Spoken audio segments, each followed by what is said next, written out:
vous allez bien, bienvenue dans cette nouvelle vidéo dans laquelle on va parler du Hangul, l'alphabet coréen. On va découvrir son histoire, ses origines et si jamais la vidéo vous plaît, n'hésitez pas à lâcher un petit pouce bleu et à vous abonner à ma chaîne. C'est parti!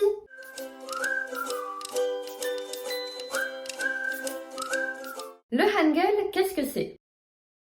Le Hangul, c'est tout simplement le nom qu'on a donné à l'alphabet coréen. Et que ce soit en Corée du Nord ou en Corée du Sud, il est officiel et identique. En revanche, en Corée du Nord, on l'appelle Joseongeul, qui fait référence à la période Joseon du pays. Et si vous avez vu ma vidéo sur les hanbok, c'est le même principe qu'avec l'appellation du vêtement traditionnel coréen, qu'on appelle Joseonot, vêtement de Joseon, en Corée du Nord. Le Hangul se compose aujourd'hui de 14 consonnes et 10 voyelles de base. À partir de ces 24 lettres, il est possible de créer 5 consonnes doubles et 11 voyelles composées supplémentaires, ce qui fait un total de 40 lettres. Dès lors que vous maîtrisez ces 40 lettres, vous serez capable de lire, écrire et parler le coréen. Sachez qu'en l'honneur de l'apparition du Hangul pour la première fois, le Hangul Day se tient tous les ans le 9 octobre en Corée du Sud et le 15 janvier en Corée du Nord. Et à cette occasion, ce n'est pas le cas en Corée du Nord, mais le jour est férié en Corée du Sud. Quelle est l'origine du Hangul ?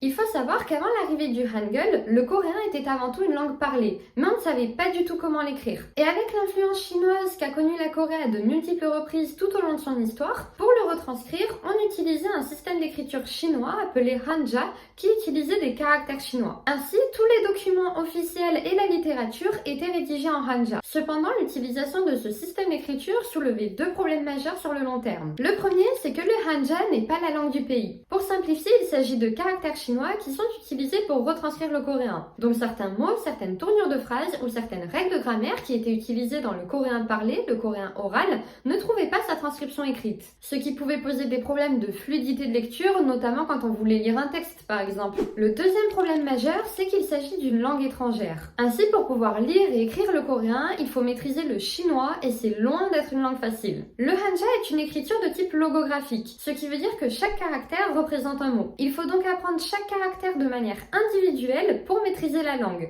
Et pour vous donner une idée de la complexité de la tâche, sachez qu'on estime aujourd'hui que pour lire du chinois sans trop de difficulté, il faudrait connaître à peu près 3500 caractères. Sachant que le chinois possède près de 50 000 caractères, dont seulement 5000 sont largement utilisés au quotidien. Je peux vous dire qu'on est bien loin de nos 26 lettres de l'alphabet français. Vous imaginez bien qu'à l'époque, l'accès à l'éducation n'était pas gratuit et que seule la noblesse pouvait se permettre d'apprendre le hanja et que la majorité du peuple faisait sans. C'est d'ailleurs pour ça qu'il y avait un taux d'analphabétisation qui était énorme. Ainsi, lorsque le roi Sejong le Grand, quatrième roi de la dynastie Joseon, est aujourd'hui reconnu comme étant un roi humaniste, érudit et qui souhaitait sincèrement améliorer la vie de son peuple, entama son règne en 1418, il a voulu à tout prix mettre en place une écriture représentative de la langue parlée et surtout accessible à tous, c'est-à-dire facile à apprendre et à utiliser. Pour cela, il travailla seul et en secret sur un nouvel alphabet qu'il nomma Hanminjeongeum, soit en français les bons tons pour l'éducation du peuple, qui fut introduit au début de l'an 1444. Pour info, on n'a retrouvé aucune trace de son travail avant cette date-là, donc on suppose qu'il l'a fait seul,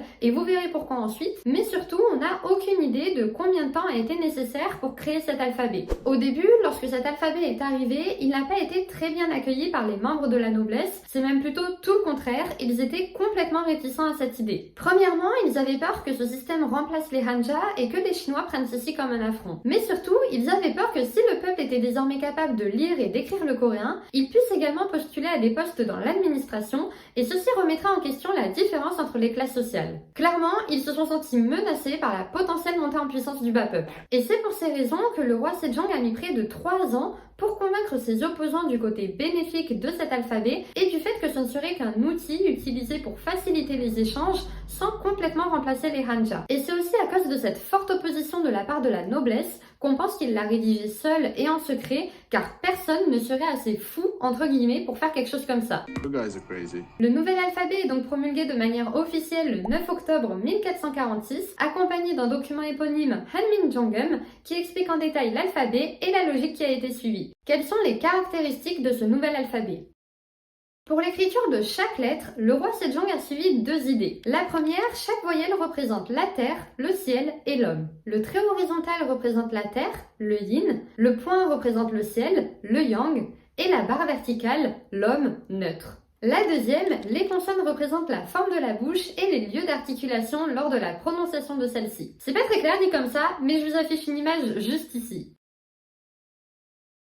Une syllabe commence toujours par une consonne et est forcément composée d'une consonne suivie d'une voyelle au minimum. On peut ajouter une autre consonne à la fin et chaque syllabe rentre dans un carré. À l'origine, cet alphabet contenait 28 lettres, mais 4 ont été abandonnées, dont 7 voyelles et ces 3 consonnes. Comment s'est répandu le Hangul jusqu'à nos jours ? Comme je l'ai dit, le Hangul n'a pas été accueilli d'un très bon œil dès le début, ce qui fait qu'il a été appelé par différents noms, plus ou moins péjoratifs, mais celui qui revient le plus est celui de Hanmun, qui signifie écriture populaire. En 1504, soit seulement 60 ans après l'apparition du document, le Hangul connaît un nouveau coup dur. Le roi Yonseongun décide d'en interdire l'usage et l'apprentissage, car un document rédigé en Hangul par le peuple a été publié et il se trouve qu'il est loin d'être élogieux. Un chou susceptible, le roi. Résultat, le Hangul disparaît complètement de la sphère officielle du pays et seul le peuple l'ayant déjà appris et quelques écrivains du XVIIe siècle continuent à le perpétuer. Ce n'est qu'en 1890 qu'il est décidé d'utiliser le Hangul pour la rédaction de l'ensemble des documents gouvernementaux. Et le premier document officiel qui a été rédigé en Hangul est apparu en 1894. À la suite de ça, on commence même à l'enseigner dans les écoles. C'est à peine depuis un peu plus de 100 ans, depuis 1912 exactement, que le Hangul porte le nom de Hangul qui lui a été attribué par le linguiste Zhu Xigyong. À cette période, la Corée est occupée par le Japon et la langue officielle est devenue le japonais. Malheureusement, quelques années après, en 1938, le Japon et sa volonté de faire des Coréens des Japonais s'intensifient de plus en plus et ils interdisent carrément la langue coréenne autant dans les écoles que dans la rue et bien évidemment sur toutes sortes de publications. Ce n'est qu'en 1946, après la Seconde Guerre mondiale et lorsque la Corée retrouve de nouveau son indépendance, que l'orthographe du Hangul est officiellement établie. Après une courte période de mélange Hanja-Hangul, c'est en 1949 que la Corée du Nord décide d'interdire l'utilisation des Hanja, tandis qu'en Corée du Sud, ils ne sont déjà presque plus utilisés. Et à partir de 1995, les journaux coréens cessent définitivement d'utiliser les Hanja et le Hangul se généralise complètement. Il permet d'ailleurs d'atteindre rapidement un taux d'alphabétisation parmi les plus hauts du monde pour l'époque, et ce pour les deux Corées qui ont aujourd'hui un taux d'alphabétisation avoisinant les 100%. Aujourd'hui encore, les Hanja sont enseignés en Corée du Sud, au collège, au lycée, mais également dans les universités, et ils restent très utiles pour comprendre des textes anciens pour les plus aguerris, mais surtout pour comprendre la langue coréenne. Car si parmi vous certains ont commencé à apprendre le coréen, il n'est pas rare de voir dans des livres ou d'avoir des profs qui se réfèrent au Hanja de deux mots qui s'écrivent et se prononcent de la même manière pour en définir le sens. Et même dans le Naver, le dictionnaire coréen, les Hanja figurent tout le temps à côté des mots coréens. J'espère que l'histoire du Hangul n'a pas été trop longue. En tout cas, par rapport à d'autres systèmes d'écriture, elle est relativement courte car finalement cet alphabet est hyper récent. En l'honneur du roi Sejong, vous pouvez admirer une magnifique statue à son effigie sur la place Gangwamun au centre de Séoul, où on le voit avec un livre, la main levée, et où toutes les lettres en Hangul sont représentées sur la statue. Vous retrouverez également sa tête sur les billets de 10 000 won, et si vous le souhaitez, vous pouvez aussi visiter le musée national du Hangul qui se trouve à Séoul. Je vous mets l'adresse juste ici.